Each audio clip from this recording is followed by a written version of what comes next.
Una moneda de plata gira mientras se eleva hacia el techo del bar Torino de Valencia un día de primavera de 1919 ante la expectación de los allí presentes.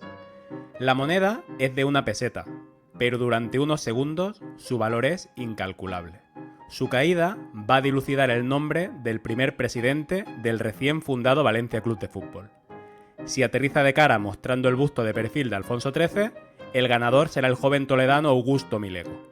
Si cae del lado del escudo del Toisón de Oro, será Arturo Medina el encargado de comandar los primeros pasos del club.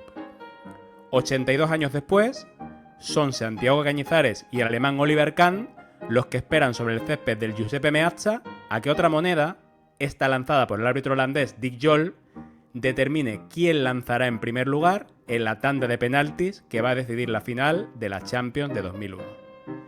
De la primera moneda nació un club. De la segunda, una herida que aún supura. Entre ambas, muchas de las noches más gloriosas de un club histórico que fueron posibles gracias a grandes jugadores que vistieron su camiseta. Hoy, en Café Karlovich, os traemos el 11 de gala del Valencia Club de Fútbol.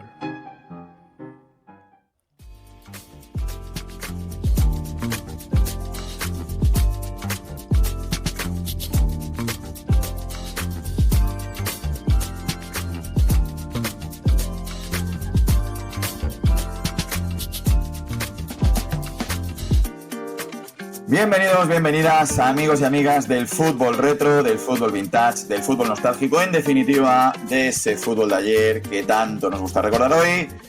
Y bienvenido una semana más al seleccionador de Café Karlovich, Marcos Rojo. ¿Qué tal? ¿Cómo estás? ¿Qué tal, Tony? Pues seleccionador hoy no sé, ya veremos, porque tengo la sensación, no sé por qué, de que hoy vamos a tener una discusión bastante agria en muchas de las posiciones de este 11 de gala. Sí, hoy toca discutir, toca el ring, toca pelea. Viene una de las secciones que, fíjate, no te voy a decir que sea de nuestras favoritas, pero sí te voy a decir que yo creo que es en la que más nos divertimos haciéndola mientras grabamos.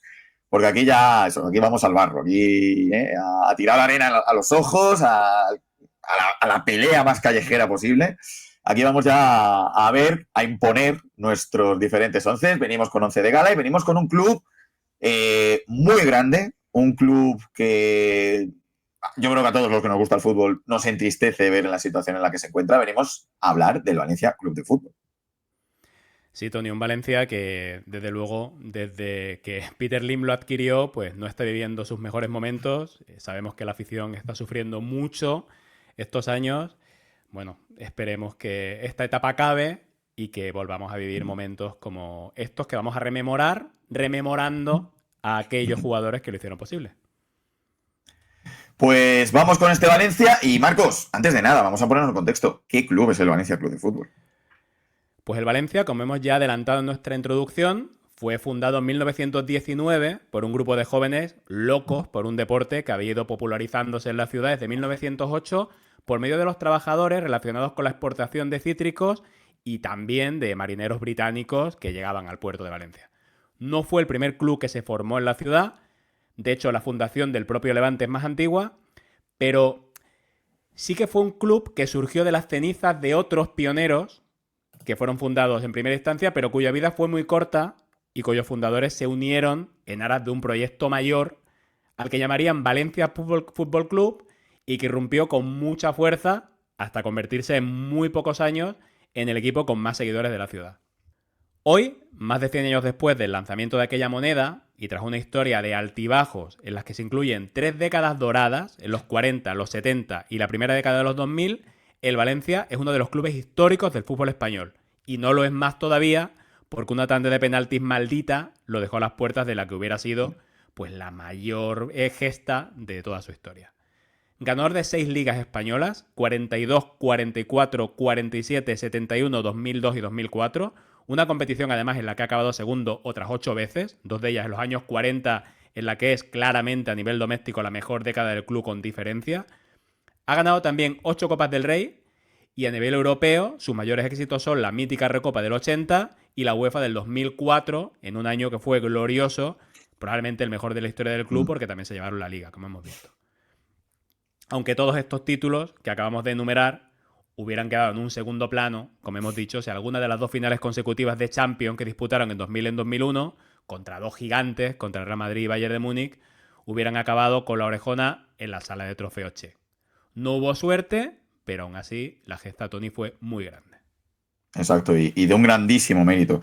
Pues bueno, vamos a empezar con nuestro 11 de gala. Recordamos rápidamente, sobre todo para los que nos acabáis de descubrir, bueno, que sepáis que tenemos 11 de galas previos, Ajax, Juventus, Liverpool, no sé si me dejo alguno por el camino. Aún así aparecerán por aquí por la pantallita. Así que si nos estáis viendo en YouTube, no os preocupéis, que estará ahí. Si nos estáis escuchando vía podcast, pondremos enlace a esa lista de 11 de galas. Recordamos las reglas. Marcos y yo hemos preparado cada uno por nuestro lado, no sabemos lo que ha elegido el otro, a nuestros 11 jugadores favoritos de la historia del Valencia, cada uno basándose en sus propios argumentos, luego los expondremos. Si coincidimos, pues esos jugadores se quedan en ese 11. Si no coincidimos, pues empiezan aquí ya a volar peleas y a ver cuál impone su razón. Recalcamos que ya en el último capítulo casi nos agreden por no meter a Van Dijk. Recordamos que esto es hasta 2010. ¿Por qué 2010? ¿Porque le tenemos manía al resto? No, porque consideramos que una carrera de un futbolista es meritoria de ser repasada y de ser considerada para entrar en un 11 de gala una vez ya está retirado. Jugadores que todavía a lo mejor hayan jugado ya a partir de 2010 pueden estar en activo y pues todavía quedaría por ver, ¿no? Por eso no metimos a Van Dijk o a Salah, por ejemplo, que fue otro de los que nos pidieron en el 11 de gala Liverpool, y por eso no tendremos en cuenta jugadores a partir de ese año para este 11 de gala de Valencia, aunque me temo, Marcos, que si aún así fuese, no creo que haya mucho jugador a partir de 2010 que optase a codearse con los estrellones que vamos a nombrar en bastantes demarcaciones de este tipo. No habría mucho. Y bueno, simplemente agregar lo que dices, ¿no? Que también el hecho de ver jugadores a partir simplemente de antes de 2010, pues también nos permite ver las carreras con perspectiva, ¿no? Igual una carrera de un jugador que se acaba de retirar, pues podemos sobrereaccionar y bueno, creo que somos bastante esclavos del presente, ¿no? Y en muchas ocasiones tendemos a pensar que siempre estamos viviendo el mejor momento de algo, ¿no? Cuando probablemente cuando pasen unos años nos daremos cuenta de que igual no fue para tanto, ¿no? O sí, pero eso ya lo veremos en el 11 de gala de 2040. Exacto. Pues Marcos, si te parece, sin más dilaciones, que se suele decir, comenzamos con este 11 y vamos, si te parece ya, a ver esa primera línea. Recordad, destapamos nuestros 5 cromos, el portero y 4 defensas. Esto también para los nuevos. Hacemos esquema 4-3-3, nada de fantasía de meter 28 delanteros y defensas, 2 laterales como centrales. No, lo intentamos hacer lo más ortodoxo posible. Y bueno, vamos a ver. ¿Tú crees que aquí tendremos alguna disputa? Seguro. Yo ya te digo, Sí. hoy tengo la sensación de Has que venido coincidiremos cañero. en bastante pocas cosas. Ojo, porque venimos de un par de onces que hemos tenido que discutir un jugador, a lo mejor como mucho, ¿eh? Sí. Pues Demasiado. venga, destapo. A ver qué nos sale por aquí. Bueno, pues tampoco tanto, ¿eh? Tampoco llega la sangre al río, ¿eh?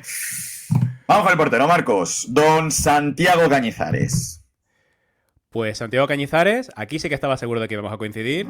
10 años en el club, del 98 al 2008, 416 partidos, 2 ligas, 2 Copas del Rey, una Copa de la UEFA, una Supercopa de Europa, 2 veces finalista de la Champions. Un portero que aunque llegó al club con ya 29 años, veremos que esto no fue impedimento para convertirse en una auténtica leyenda. Tenía unos reflejos felinos que lo convertían en un portero muy espectacular. Unos reflejos que empezaron a hacerse célebres con el partido decisivo de la clasificación para el Mundial de USA 94 entre España y Dinamarca. Tuvo que salir al campo por la expulsión de Zubizarreta y se convirtió en el salvador de la selección. Marcó hierro, pero el salvador fue Cañizares. Entonces, era solo un joven de 24 años que jugaba en el Celta de Vigo y esta actuación le dio el espaldarazo definitivo para volver al Madrid, donde se había formado, un equipo en el que no acabó de asentarse y esto pues permitió su fichaje por el Valencia, convirtiéndose desde el inicio en uno de los líderes del vestuario y creciendo poco a poco con el equipo, un equipo que llegó a ser de los mejores de Europa de la mano de Héctor Cooper y después de Rafa Benítez. Y bueno, Toni, si hablamos de Cañizares, ¿cómo olvidar ese episodio de la colonia previo al Mundial de Corea y Japón 2002? Eso da para un Donde, relato salvaje, ¿eh? sí, sí, sí. Donde iba, bueno, totalmente, ¿eh? Donde iba a ser el portero titular, muy probablemente, después de haber estado a la sombra de Zubizarreta durante varios años. Se acaba de proclamar campeón de liga con el Valencia, estaba en uno de los mejores momentos de su carrera, en plena madurez como portero, pero de repente saltó la noticia y en plena concentración, pues Cañizares se caía de la convocatoria. Y se caía por haberse cortado un tendón del pie al intentar evitar que un bote de perfume cayera. En este caso, sus reflejos, la verdad es que le jugaron una mala pasada. Y ha habido muchos rumores y malas lenguas al respecto, pero Cañizares siempre ha asegurado que la versión oficial es rigurosamente cierta. Y no tenemos por qué dudar de ello. Sí, sí, sí, sí. Bueno, también de Cañizares. A nivel anecdótico, recordar, por ejemplo, yo no sé si te acuerdas, ahora está otra vez un poco de moda, que tú ya puedes estar un poco perdido de eso, Operación Triunfo. Ha vuelto, de tradición. No sé si te acuerdas, aquella primera entrevista, en aquel primer Operación Triunfo de Cañizares, fue en la selección española y los consejos que dio sobre cosas tántricas, etcétera, revolucionó el patio totalmente. Cañizares que es muy showman, la verdad. Y luego también, fíjate, yo aquí te añado ya la imagen que yo creo que todos tenemos de Cañizares con la camiseta del Valencia, que es esa final en Milán, con la toalla tapándole el rostro mientras estaba llorando desconsolado, cómo se quitaba la medalla con rabia de subcampeón. Le escuché tiempo después, en una entrevista, diciendo que en ese momento lo que él sentía, cuando pierde contra el Real Madrid, él siente que el Valencia, pues bueno, llega como un novato, digamos, ¿no? Paga la novatada, pierde contra un equipazo y ya está, y para casa y bueno, y no pasa nada, hemos llegado hasta aquí y se ha disfrutado. Pero con el Bayern él sentía que era la última oportunidad, sentía que no se iba a volver a repetir, que no le van a volver a tener y tenía esa raya dentro y por eso reaccionó, que muchos le criticaron, que en plan, pues bueno, tampoco hay que ponerse así, ¿qué tal? Pero él lo sabía y mira, hasta pues ya casi 25 años después se puede decir que de momento pues lleva razón. Fue duro, ¿eh? Fue duro. Él había sido campeón de las Champions con el Madrid en el 98, pero claro, no había sido el portero titular, era Bodo Illner en ese momento. Y es verdad que una tercera final se antojaba realmente difícil. Ya el proyecto estaba claro que no iba a poder continuar al nivel que mostró en esos 2 años seguidos de finales. Y bueno, pues normal, ¿no? Que Cañizares tuviera esa frustración al final. Vale, sigamos con el 11. Tenemos discrepancias en el lateral derecho, entonces vamos a dejarlo para el final. Si te parece, vamos al otro extremo, al lateral izquierdo. Amedeo Carboni. Qué lateral. Bueno, sí, sí, sí, sí. Amedeo Qué guerrero. Carboni. Sí. 9 años en el Valencia, del 97 al 2006, 350 partidos, con un gol que le marcó a la Real Uh, Sociedad, 2 ligas, una Copa del Rey, una UEFA, una Supercopa de Europa, 2 finales de Champions también.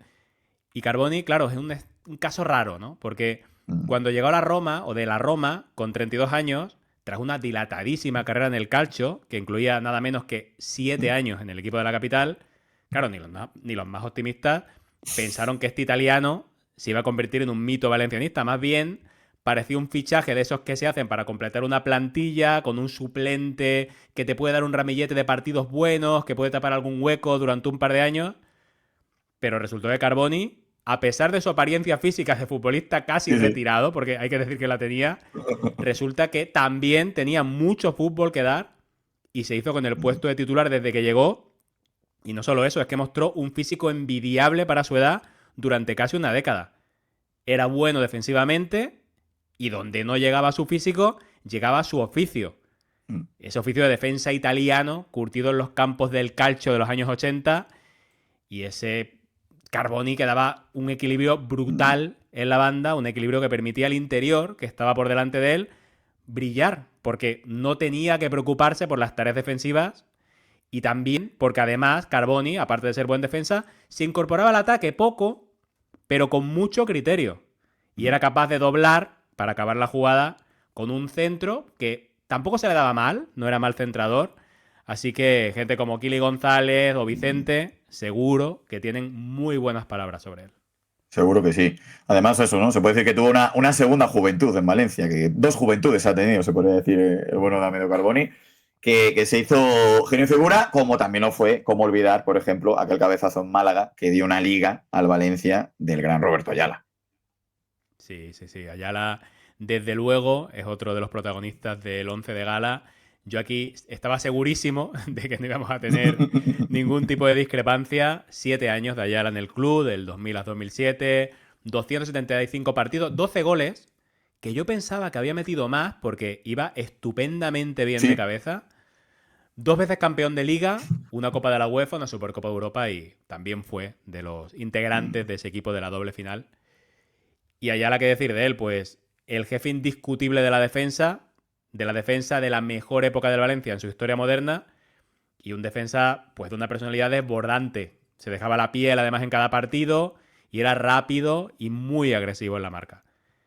Era muy canchero también, se las sabía todas y podía haber tenido su punto débil en la altura porque era bajito, medía sí. 1,77 solamente, que igual es incluso con zapatillas, yo lo veía incluso más bajito, pero tenía un salto descomunal. Así que lo que podría haber sido una debilidad se convirtió en una virtud. Primero Cooper y después Benítez, ambos técnicos muy exigentes que basaron su éxito en el orden defensivo y en su disciplina táctica, pues vieron en Ayala al jefe perfecto para cimentar una línea defensiva de auténtica élite. Para mí, sin lugar a dudas, el mejor central que ha vestido la camiseta del Valencia. Sí, y fíjate, esto habla mucho de él, ¿no? Tenemos 2 fotos diferentes y en las 2 con el mismo gesto. Esta de típico jugador de garra gritando fuera de sí. Es que era puro carácter, Roberto Ayala. Y luego, a lo mejor para los más jóvenes que nos estén viendo, nos estén escuchando, quizás a lo mejor puede ser un poco más desconocido, pero estamos hablando del segundo jugador con más partidos en la historia del Valencia. Estamos hablando de Ricardo Arias, que vivió una de esas épocas doradas, porque es verdad que hasta ahora llevamos portero y 2 defensas de esta época última dorada, finales de los 90, principios del 2000, pero estamos hablando de, pues bueno, un campeón de Recopa de Europa, un campeón de Supercopa de Europa, estamos hablando de Ricardo Arias. Ricardo Arias, que fue el mariscal de la defensa del Valencia, el antecesor de Roberto Ayala, en esa época la que podemos llamar la era Kempes, ese final de los 70, principio de los 80. Arias era un líbero o defensa central, al contrario que Ayala, muy alto, más todavía para la época en la que jugaba. Estamos hablando de un defensa de 1,90, con facilidad para sacar el balón jugado, con su melena al viento, elegante, en un estilillo así como un poco como Franz Beckenbauer, en una época en la que se llevaba mucho ese estilo, se valoraba mucho ese estilo en los centrales. Y ese físico imponente también le servía para ganar duelos a los delanteros rivales, tanto yendo al choque como por alto. En este caso, pues aprovechando que era un grandulón que tenía un corpachón. Y aunque no era rápido, sí que era bueno tácticamente y tenía carisma para ordenar la línea defensiva del equipo. Carisma que también mostró en el que fue probablemente su momento de más gloria, la final de la Recopa de 1980 frente al Arsenal, en una tanda de penaltis, en la que Kempes había fallado el primer penalti y que con 4-4, en la muerte súbita, se atrevió a lanzar el sexto penalti, demostrando una sangre fría tremenda y marcando un gol que, unido al posterior fallo del medio gunner Graham Rex, daba al Valencia el primer título europeo de su historia, si exceptuamos las copas de ferias de los 60, que ya abriremos algún día el melón de las copas de ferias. Ahí está. Yo no sé tú, Marcos, antes de meternos ya aquí a pelear, como tercer central, a mí se me quedó muy cerquita Carlos Marchena. No sé a ti. Sí. Era otro de los posibles seleccionados. Marchena tuvo una gran carrera en el Valencia también. Además, aunque no deberíamos tenerlo en cuenta, porque es verdad que circunscribimos el rendimiento de los jugadores al club del que estamos hablando, pero es verdad que cómo olvidar la carrera de Marchena también en la selección, ¿no? Del Beckenbauer de la Bahía, de Carlos Marchena, que tuvo también un carrerón en el Valencia. Un Valencia que ha tenido centrales muy buenos. Incluso en estos, iba a decir últimos años, ya ha pasado tiempo, ¿no? Pero Paco Camarasa, Boro, Fernando Giner, sí, todos internacionales con España en la época de Clemente, grandes Correcto. Centrales también, pero se quedan fuera porque los que hemos elegido, creo que estamos de acuerdo en que son mejores. De hecho, de esa época de Clemente también, Jorge Otero, acuérdate, lateral derecho del Valencia, era también un fijo para Clemente, en sus convocatorias. Sin embargo, no ha sido elegido ni por Marcos ni por mí. En el lateral derecho, pues yo me he decidido, por esta época que estamos hablando, finales de los 90, principios del 2000, por el gran Jocelyn Anglomayo. Es el mejor lateral derecho que he visto con el Valencia. Un poco paralelismos con Carboni en el sentido de que ya de Champions con el Olympique de Marsella en el 93, Champions, de la que hablamos, por cierto, ya aquí en Café Karlovich. Fue participante de esas dos finales, partícipe, mejor dicho, de esas dos finales de Copa de Europa con el Valencia, ganador de una liga, ganador de una copa. A mí también fue finalista, por ejemplo, es verdad que ya en el Inter, de una copa de la UEFA, pero Anglomá es que era tremendo, era un 5 pulmones en una persona, subía, bajaba la banda, a nivel defensivo era un seguro, se incorporaba muy bien al ataque. A mí era un jugador que me parecía un lateral derecho de los más completos que había en la liga y en el panorama europeo. Sí, o sea, a ver, Y yo campeón del mundo con sabía. Francia, también, claro. Yo sabía que aquí íbamos a discutir. De hecho, a ver, objetivamente, claro, yo a Juan Crusol pues no lo he visto jugar en directo, a Anglomá sí. Anglomá me encantaba, estoy de acuerdo contigo, me gustaba muchísimo en sus mejores momentos, me pareció un pedazo de lateral. A ver, ¿por qué he metido yo a Juan Crusol? Pues por tener más trayectoria en el equipo, también por tener más palmarés, porque es verdad que la liga que gana Anglomá es como la recopa de Juan Crusol, tiene participación testimonial, con lo que la liga que gana Juan Crusol, pues para mí tiene más peso, ¿no? Que cualquiera de los títulos que disputó Jocelyn Anglomá, ¿no? Trayectoria, pues Juan Crusol son 12 años en el Valencia, en dos etapas diferentes, del 65 al 75 y del 79 al 81, con 237 partidos oficiales, bastantes más que Anglomá, 14 goles, ojo, para un defensa de esa época es una brutalidad.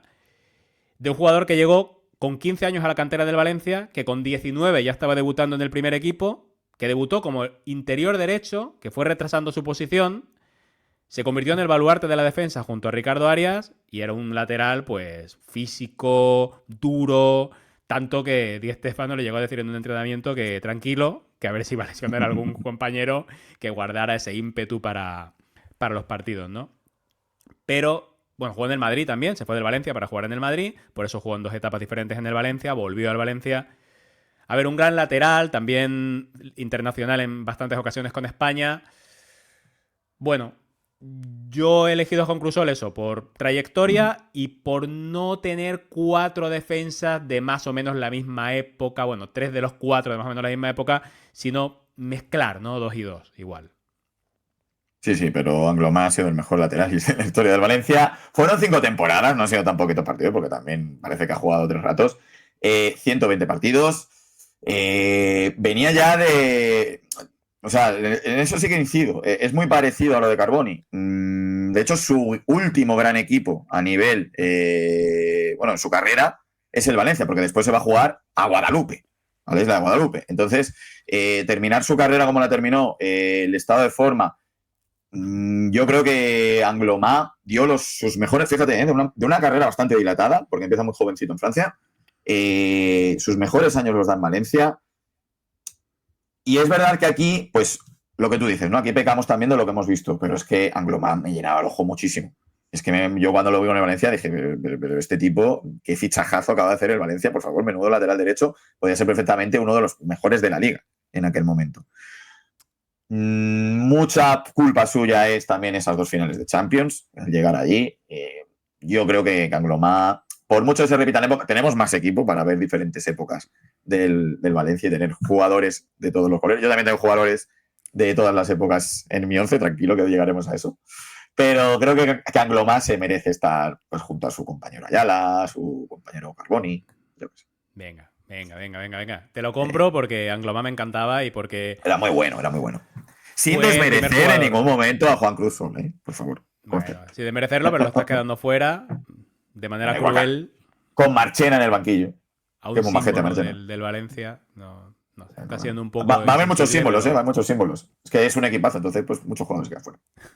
Venga, te compro Anglomá lateral derecho, dejamos a Juan Crusol en el banquillo.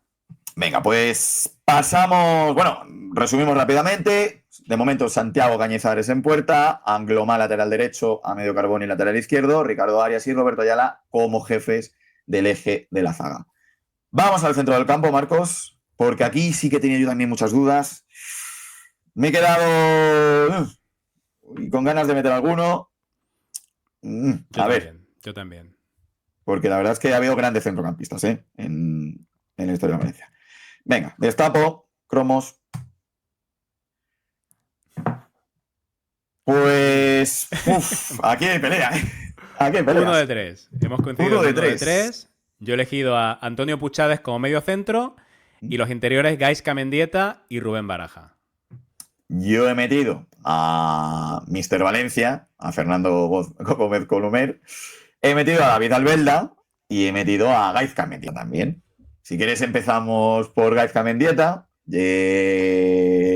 Jugador, el primer jugador de videojuego yo creo que hubo en la liga, en la historia de la liga. De hecho, creo que fue el primero español que eSports puso como portada en un videojuego de FIFA.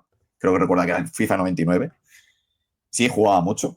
Y un jugadorazo. Es verdad que a lo mejor le puede penalizar un poco que luego, o más penalizar en el recuerdo, que luego después pues en su momento fue el traspaso más caro de un jugador español, el paso por la Lazio y por el Barcelona pues no salió como a lo mejor se esperaba, no tuvo el rendimiento que muchos esperaban, pero es que en el Valencia, buscad en cualquier vídeo en YouTube después de vernos a nosotros, buscad cualquier vídeo de Gaizka Mendieta, golazos, y vais a ver muchos de los mejores goles de los 90 en la liga.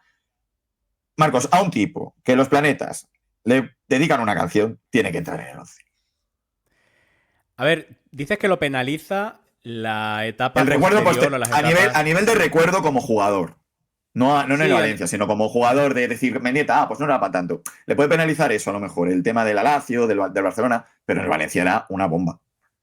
Sí, o sea, para mí lo que le penaliza en el posible 11 de gala del Valencia no es eso exactamente, porque claro, todo eso que comentas es cierto, a la hora de valorarlo como jugador, pues es cierto, ¿no? Que cuando uno piensa en Mendieta, pues piensa en el Mendieta del Valencia, pero también piensa en el Mendieta posterior y fue un jugador muy menor, ¿no? No volvió ni a acercarse al nivel que mostró el Valencia. Pero yo creo que también lo penaliza que salió del equipo justo antes de las dos ligas de Benítez, aunque Mendieta, pues claro, está íntimamente relacionado con esa época y con la grandeza del Valencia. Estamos hablando de un jugador que ha disputado 9 temporadas con el club, del 92 al 2001, 230 partidos y 40 goles, que es una grandísima cifra para un centrocampista, pero claro, se queda con una copa en su palmarés.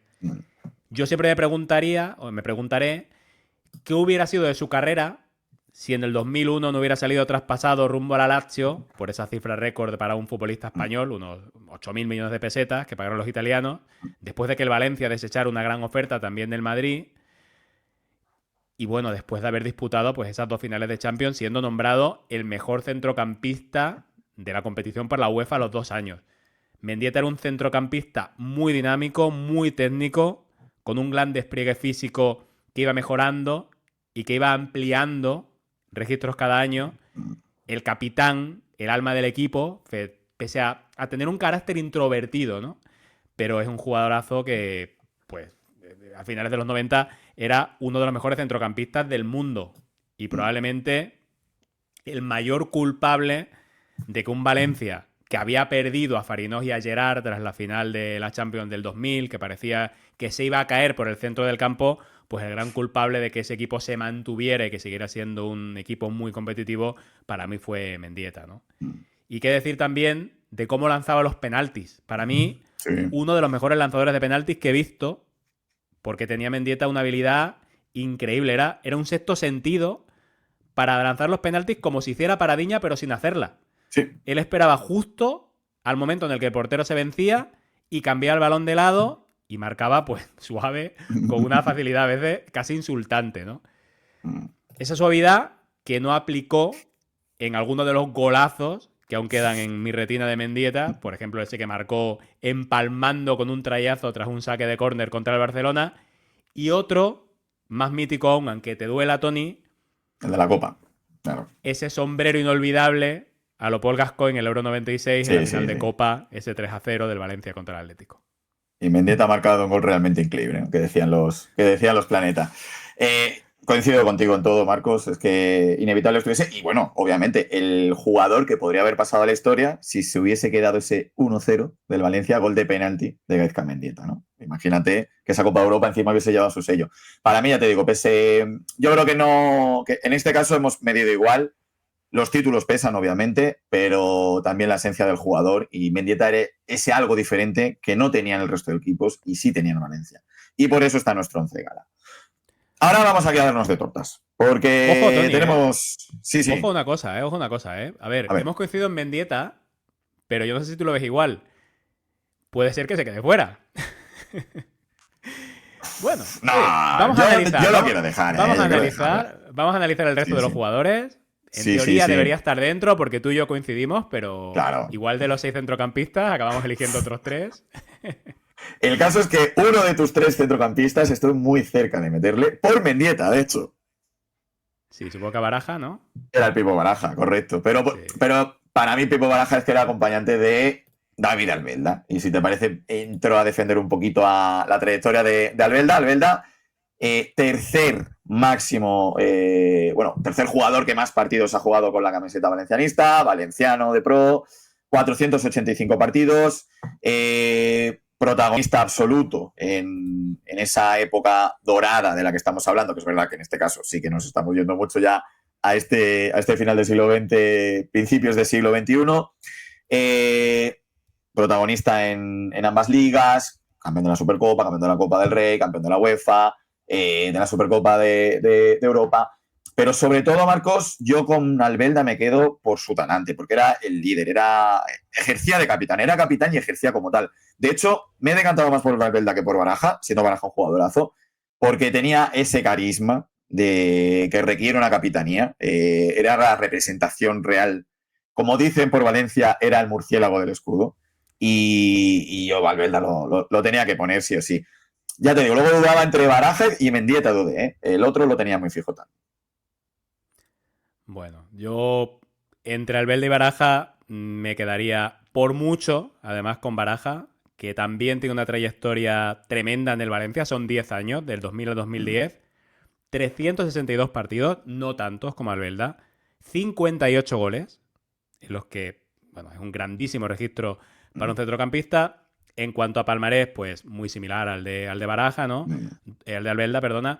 2 ligas, una Copa del Rey, una Supercopa, la UEFA, la Supercopa de Europa.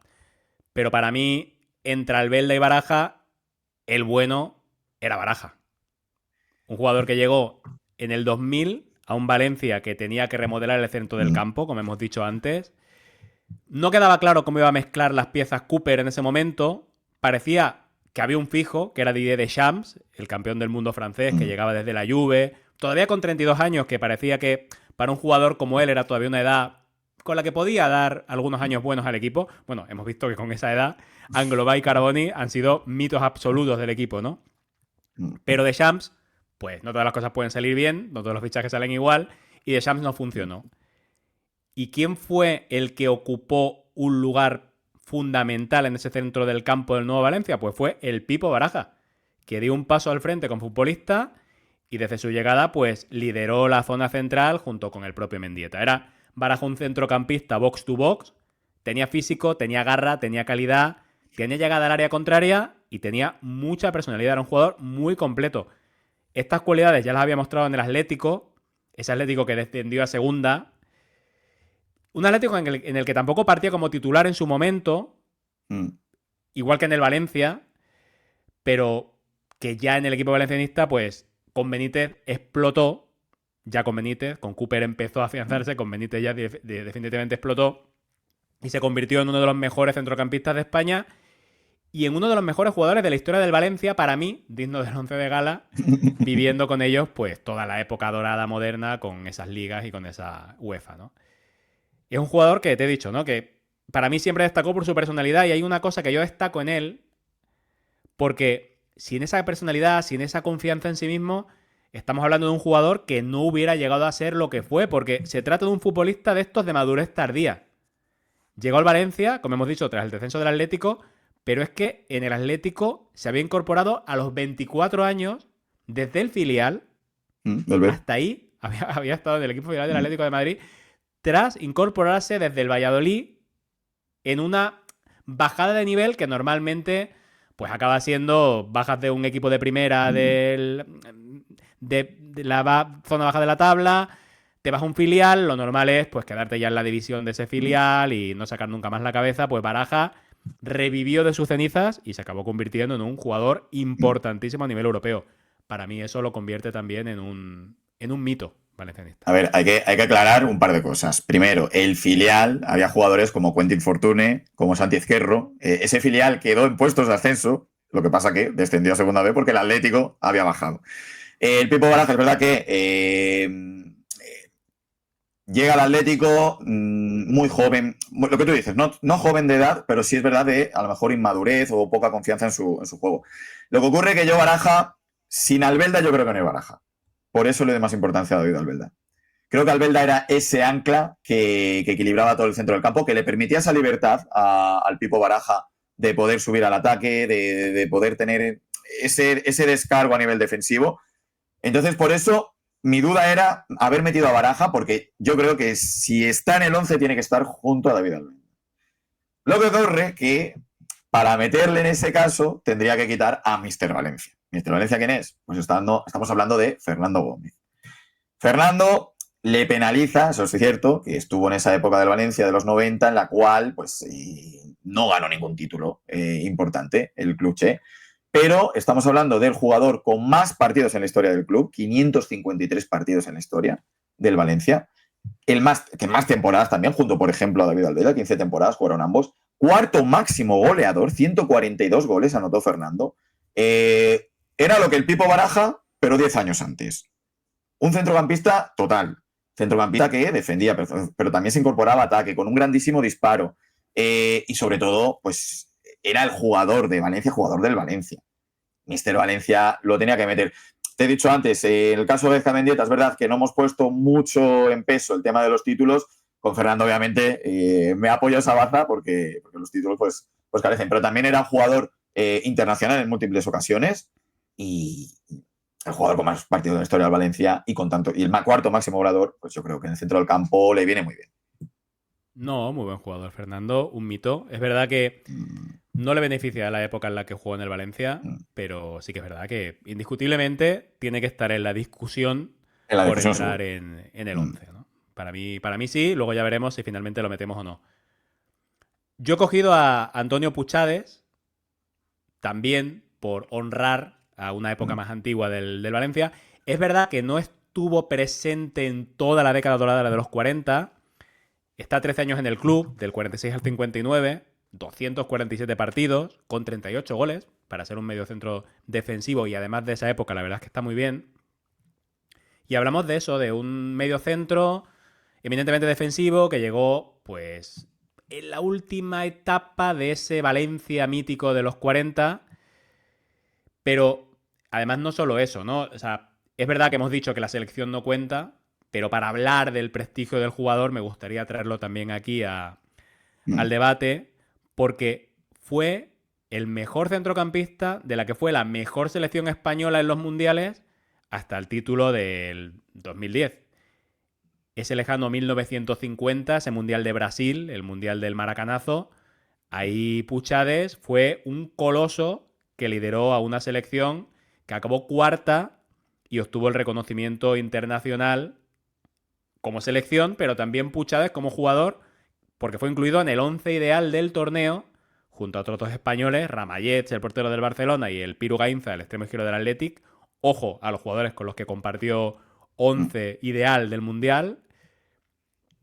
Y bueno, hablamos de un centrocampista que bueno, que no tenía mucha técnica. Es verdad que en esa época tampoco se pedía que un centrocampista defensivo la tuviera, pero que sabía cuál era su labor, era un stopper sobre todo, y que bueno, que escribió páginas de gloria, ¿no?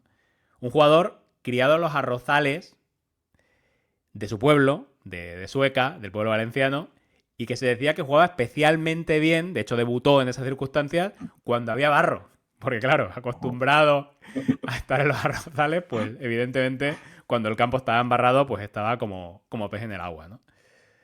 Para mí, Puchades, mito del Valencia, una etapa gloriosa de la historia del club, un mito también de la selección, aunque es verdad que no debería contar. Bueno, claro que... Creo que tiene su hueco cuando hablamos de un once ideal histórico Sí. del Eso equipo. ¿No? Si hablamos de histórico, no nos podemos circunscribir solo a Claro, histórico claro. es desde los 90. También tenemos que ir, No, que claro. ir más atrás, ¿no? Y de hecho, fíjate, no lo he metido, Mm, pero reivindico también, por si hay algún aficionado valencianista que lo está echando en falta, a Pepe Claramunt, que mm. disputó 12 temporadas en el Valencia, fue un ídolo absoluto para la afición, ídolo en los años 70, disputó 12 temporadas entre el 66 y el 78, ganó la Liga del 71 y lideró el equipo haciendo absolutamente de todo. Era un tío incombustible. Me ha costado mucho dejarlo fuera, finalmente me he decidido por Puchades. Pepe Claramunt no entra en el debate, pero quería citarlo. Ahora Me tenemos que parece. decidir Ahora hay que cuál es decidir. nuestro trío de centrocampistas. Exacto. A ver, claro, es que aquí la disyuntiva que se me presenta, fíjate, es. Porque al final llevas razón. Mantenemos a Gaizka Mendieta, Venga. ¿no? Yo creo que Sí, Gaizka Mendieta tiene que realmente. estar. No, y que realmente creo que. A ver, la regla del podcast es que si coincidimos en No, uno, no. pues ese tiene que Vamos a estar en el poner. 11. ¿Has visto una Así que herencia? Mendieta, sí. Mira, Mendieta es decir, elegido. ¿para qué? Elegido. Vale. Claro, ahora ¿qué hacemos? El doble pivote que maravilló ese Valencia, que eran un Batman y Robin en el centro del campo valencianista, nunca mejor dicho, ¿no? Traído ahí el murciélago al escudo. Albelda Baraja, metemos a Mister Valencia, dejamos fuera a Mister Valencia, ya dejamos fuera a Mister Ajax en su día, te recuerdo también. Honramos a esos gloriosos 40 del Valencia metiendo a Puchades. Yo, Marcos, te ofrezco un 50-50. Yo abogo por mantener ese doble centro del campo Albelda Baraja. Pues fíjate, yo no. Yo dejaría fuera al Belda, metería Baraja Y Fernando. y te compro a Fernando. Venga, pues vale, te lo compro. No me van a matar alguno, pero. Para mí Yo es el creo capi, que. pero bueno. Sí. Bueno, pero yo creo que es verdad que Fernando también Fernando. estaremos dejando fuera casi una época entera del Valencia, que es verdad que no fue la Sí. mejor época de su historia, pero Fernando es un gran jugador, un jugador con Desde muchísima el, trayectoria. desde el 83, 83 hasta el 98. Es verdad que ya le llega al ocaso justo cuando ya viene la época, ¿no? De, pues eso, ¿no? De finales de Copa Europa, de ligas. Se pierde lo bueno por poco, pero es que está eso, ¿no? Desde el principio de los 80 son 15 temporadas, el jugador con más partidos en la historia de Valencia. Y sobre todo esa capacidad goleadora que sorprende tanto. Sí, no creo que nos quede el equipo más equilibrado, porque estamos dejando a los dos mediocentros puros, como serían Puchades y Albelda. Pero bueno, un doble pivote, Mendieta, Baraja, con Baraja un poquito igual más adelantado. Igual no es el equipo más equilibrado, pero yo creo que, dada la tesitura Gol, que tenemos ahora mismo, gol tiene el equipo, desde luego. O sea, no, centro del muchísimo. campo. Fíjate lo que te voy a decir. Yo casi, o sea, llega un momento que digo, pues mira, un 4-4-2. Y metemos ahí para equilibrar un poco. Pero bueno, las reglas son las reglas. 4-3-3. Venga, centro del campo, resumiendo, Fernando, Gaizka Mendieta, el Pipo Baraja. Los tres, cualquiera sería digno. El banquillo nos está quedando de lujo, eso sí. Banquillazo. Con Claramunt, también. No hay que Sí, sí, olvidarlo. sí, sí. Por supuesto. Y por mencionar grandes centrocampistas, yo, mi jugador fetiche del Valencia, que me encantaba verle, Pablito Aimar. Talentazo en la media punta. Si hay que sacar un media punta con algo diferente, el payaso Aimar tiene que estar ahí también. Aimar, el Kili, grandes jugadores también, que podían haber estado perfectamente en el 11.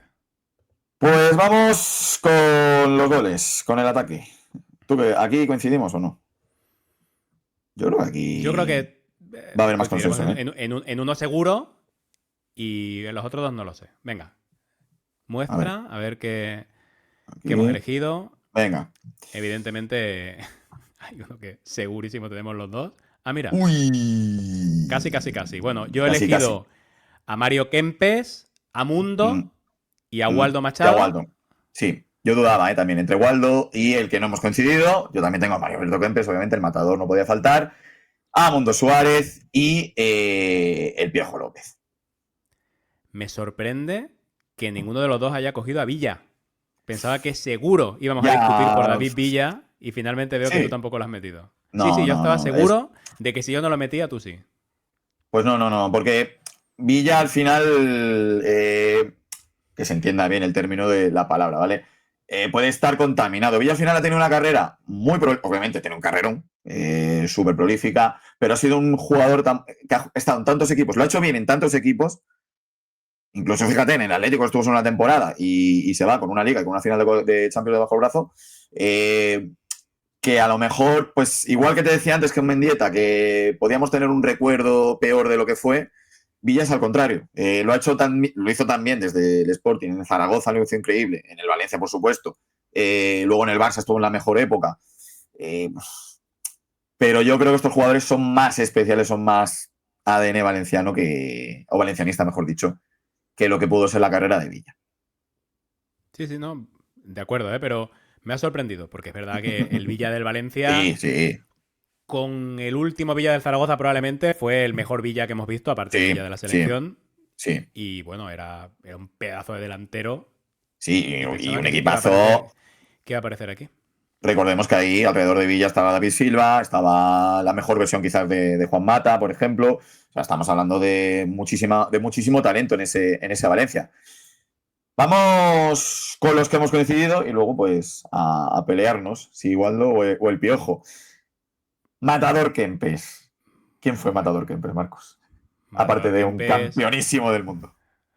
pues 6 años y medio en el Valencia, del 76 al 80 y del 80 al 80. 246 partidos oficiales, 149 goles, títulos, una Copa del Rey, la del 79 y la Recopa del 80. Y estamos hablando del que es probablemente el mejor jugador de la historia del Valencia, porque hablamos de uno de los mejores futbolistas del mundo en la segunda mitad de los 70 y de la estrella indiscutible de aquel Mundial 78 en el que Argentina se llevó su primera Copa del Mundo como anfitriona. Con estas credenciales, el mero hecho de haber vestido la camiseta del Valencia y haber dado un buen rendimiento, pues ya serviría para entrar en el debate del once histórico, porque aunque en el once de gala intentemos aislar las carreras, es verdad que ante un nombre así, pues podríamos llegar a dudar. Pero es que en este caso hablamos de un jugador que vivió los mejores años de su vida deportiva en el Valencia. Llegó de Rosario Central, convertido en un ídolo para la afición rosarina. Llegó a cambio de 40 millones de pesetas de la época, una cifra récord en el fútbol argentino, ya como titular mundialista en el Mundial 74, un mundial de infarto, recuerdo, para la selección albiceleste. Hubo que hacer una votación entre los socios de Rosario Central para decidir si lo dejaban salir o no. Ganó el sí, en una votación que se dice estaba amañada y con un Kempes ya declarado en rebeldía para que lo dejaran volar a Europa. Y en Valencia cayó de pie desde su llegada, con esa planta de futbolista de los grandes, melena al viento, piernas largas, cuerpo erguido, la cabeza siempre alta y un instinto asesino para el gol desde todos los frentes de ataque, porque no era un 9, sino que prefería entrar desde detrás, aprovechando su zancada. Zancada, potencia y una gran zurda que lo hacía letal de cara a puerta, pero que también le permitía participar en el juego más que un delantero al uso, retrasando su posición y combinando en una versión, podríamos decir, setentera y melenuda de lo que podemos ver en un Harry Kane, por ejemplo. 2 trofeos Pichichi de máximo goleador en sus 2 primeras temporadas en el club hablan del impacto que tuvo inmediato y 2 títulos ganados, como hemos dicho antes, en 2 competiciones en las que dejó su sello. La Copa del 79 frente al Madrid, anotando además los 2 goles que sellaron la victoria, y la Recopa del 80, en la que, si bien no marcó la final y hasta falló un penalti en la tanda, no fue su mejor partido, fue clave en toda la competición, siendo el máximo goleador de la misma con 9 tantos. Un auténtico jugadorazo, historia pura. Y fíjate, yo diría que si no llega a aparecer Maradona, estaríamos hablando durante muchísimos años hasta la llegada de Messi, quizás de uno de los mejores jugadores de la historia de Argentina, como uno de los grandes héroes, ¿no? Que no es poco decir, ¿no? Lo que pasa luego justo es verdad que emergió esa figura que a todo le hace sombra, como fue la de Maradona, pero Kempes, hasta que Maradona llegó, el Maradona era Kempes, ¿no, Marcos? Bueno, estaba, a ver, es verdad que ya lo asociamos al Madrid, incluso al fútbol español, estaba Di Stéfano, ¿no?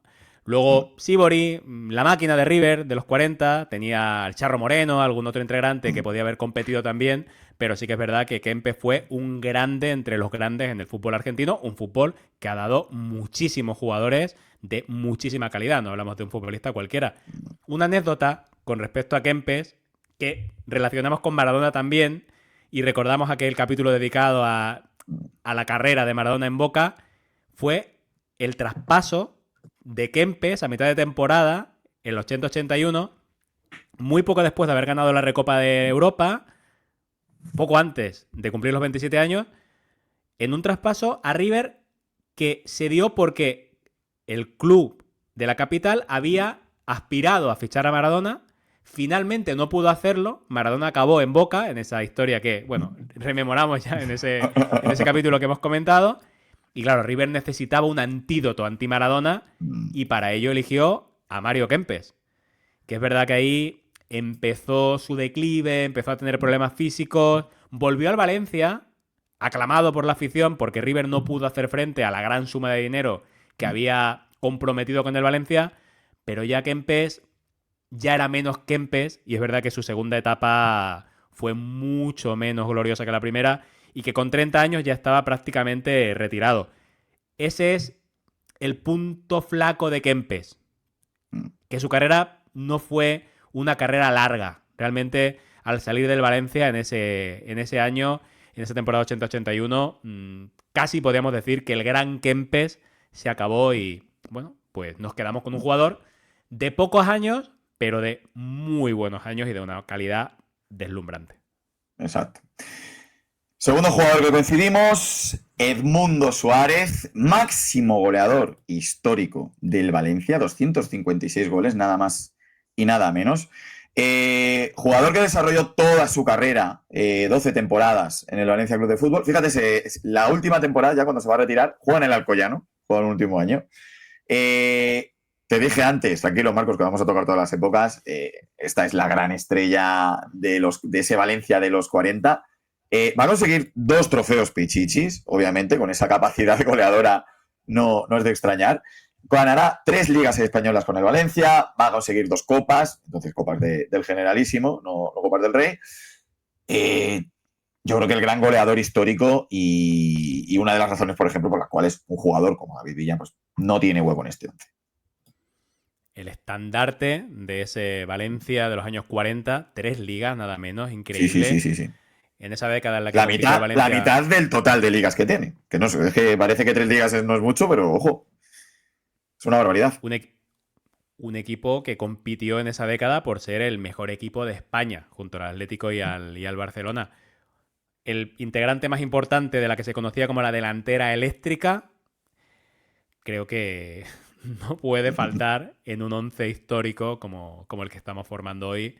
Para mí, indiscutible. No sabía, sé que íbamos a coincidir. Estaba dispuesto a luchar con uñas y dientes para que Mundo entrara en el 11 de gala. Veo que coincidimos. No va a hacer falta discutir, no hay que tirar más de argumentos. Mundo tiene que ser el 9 de nuestro equipo. Sí.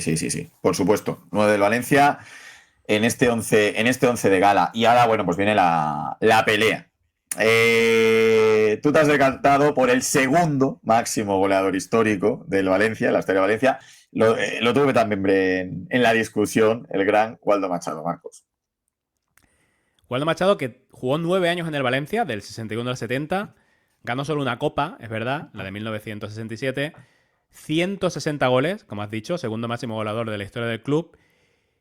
Y Waldo es no solo histórico del Valencia, es histórico del Fluminense, del que era máximo goleador en su llegada al Valencia.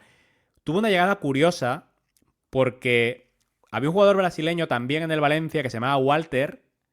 Walter murió en un accidente de tráfico y en un partido amistoso que se disputó como homenaje a Walter, después de su fallecimiento, el Fluminense fue a Valencia y Waldo deslumbró totalmente a los dirigentes valencianistas, a la afición, y lucharon por hacerse con su fichaje.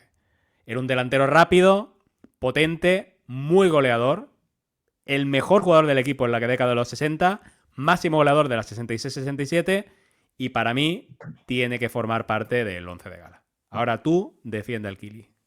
Uy, no, al Piojo. Bueno, sí que estoy defiendo al Kili, pero yo era más de Piojo López. Defiende al Piojo. Claro, Javier Piojo López. A ver, voy a decir primero sus cosas en contra. En contra, pues bueno, no es que estuviese un elevadísimo número de temporadas en el Valencia Club de Fútbol. está 4 temporadas, llega en la 96-97, se va en la 99-2000, se va a la Lazio. Serán sus 2 únicos clubes en Europa. Al Valencia llega directamente desde Racing. Es verdad que sus cifras goleadoras pues son 47 goles, tampoco es un escándalo. Su mejor temporada es la 98-99, donde consigue 21 tantos. Eso sí, consigue 31 asistencias y estamos hablando, yo en este caso me decanto más por esa lógica del 11 de delantera como extremo. Un extremo izquierdo bestial, puede jugar también por la derecha.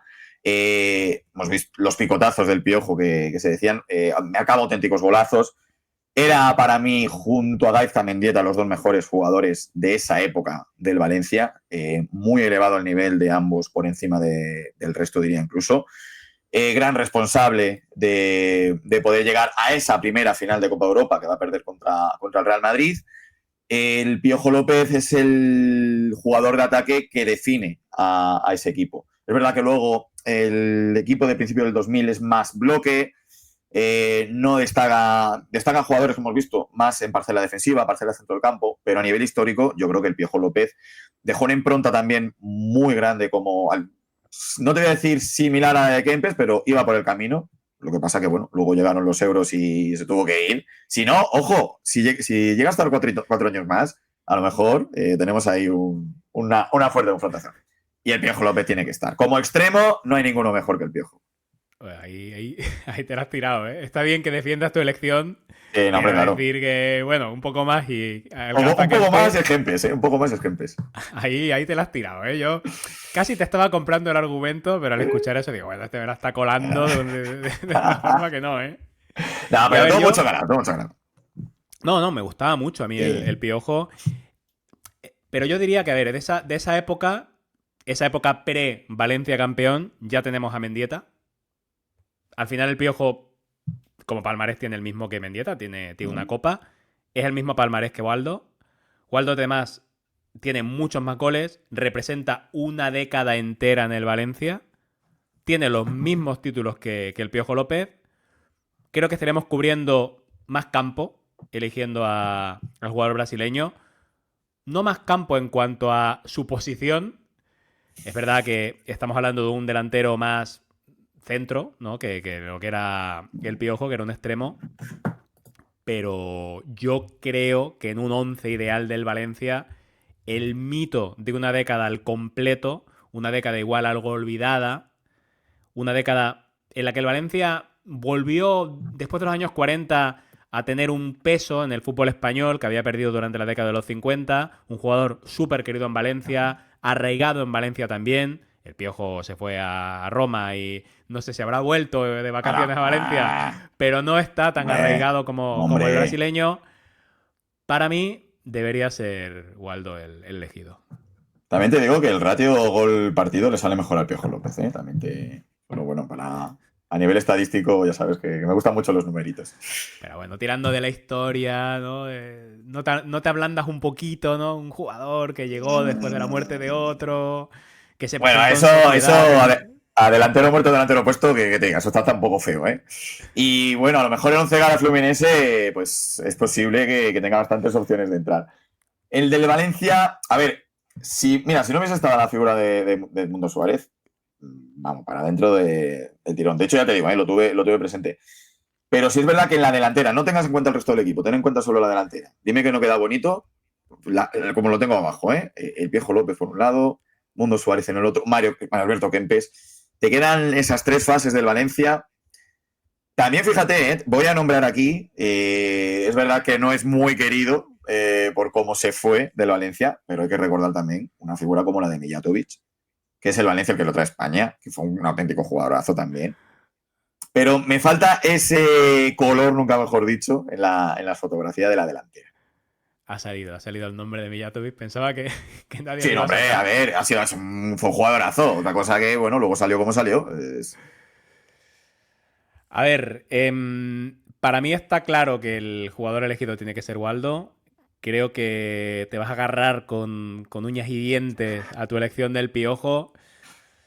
Pensando en el equilibrio del equipo, pues igual podemos elegir al argentino, aunque es una espina que llevaré clavada No, me Y bueno, la yo debes de creo, Liverpool, que lo sepas. yo creo que, bueno, yo creo De que me debes Owen. ya una porque dejar a este hombre fuera, a Waldo fuera, me Es parece la que es la que me me- guardé de Owen, acuérdate.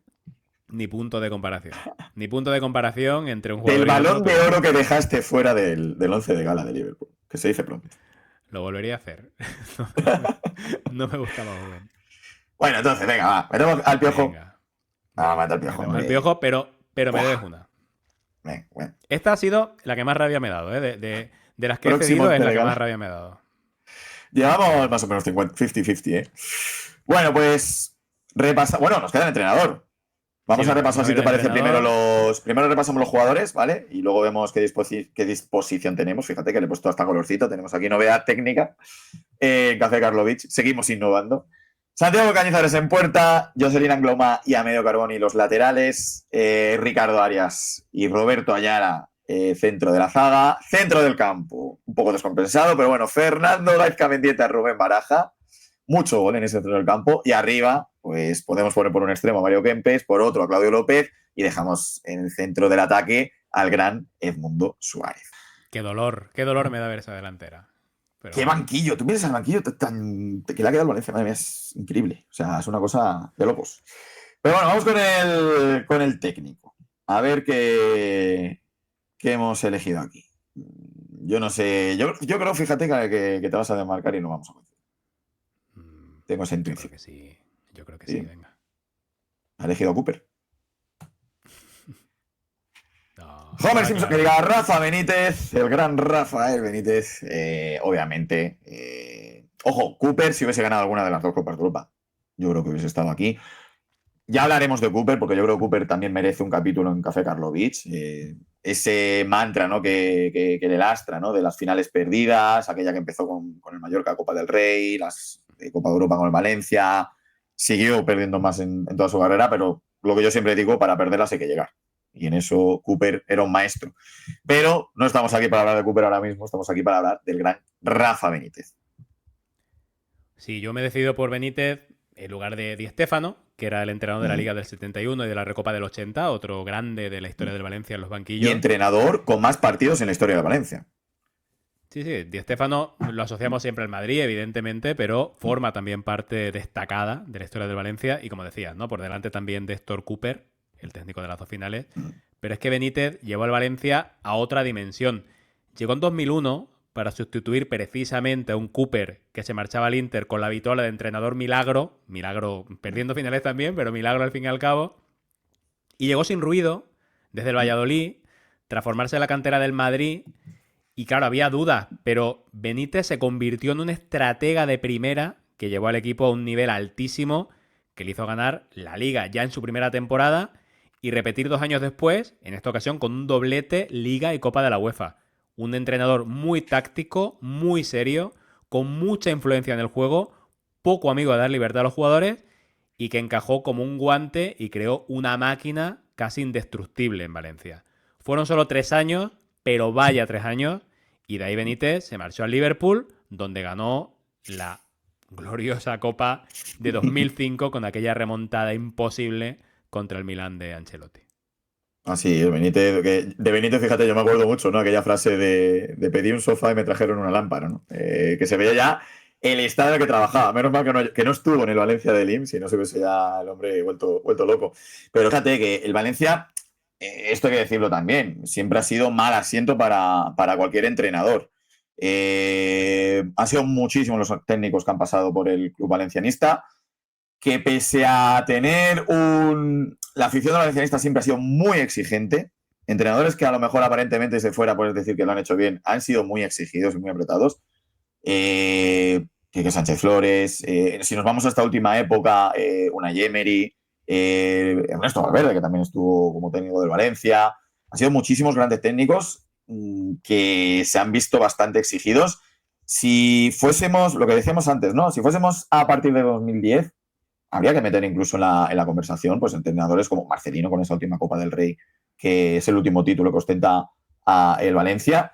Simplemente la discusión, ¿eh? No te digo de históricos para ponerlo, o candidato firme, pero bueno, por lo menos mencionarlos, técnicos que recientemente, nadando contra marea, porque recordemos que esta gestión es jugador que destaca, jugador que venden, y bajando el nivel de calidad de la plantilla año tras año, tienen que hacer malabares los entrenadores que van llegando al Valencia actualmente. Sin embargo, pues mira, Rafa Benítez, con todas esas peleas con dirección deportiva, pudo, lo que tú dices, ¿no? Formar un auténtico bloque de hierro y que supo funcionar a las mismas maravillas. Sí, sí. Para mí, indiscutible Benítez aquí en el Once de Gala, como el técnico de esa delantera que tampoco me ha convencido y de ese centro del campo descompensado, que a buen seguro Benítez será capaz ¡Buah! de convertir en un equipo competitivo con esa defensa, que bueno, que en parte fue su defensa también, ¿no? Con Ayala y con Carboni. Exacto. Pues Marcos, con esto le damos el punto final a este repaso y sobre todo a hablar de una época anterior, ¿no? Eso de cualquier año pasado o cualquier tiempo pasado fue mejor.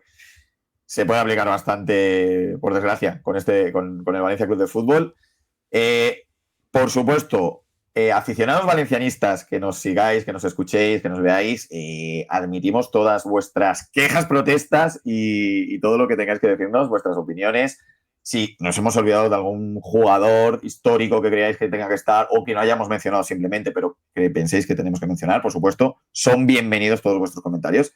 Os animamos a todos a que interactuéis y nos llenéis de comentarios sobre vuestro Valencia.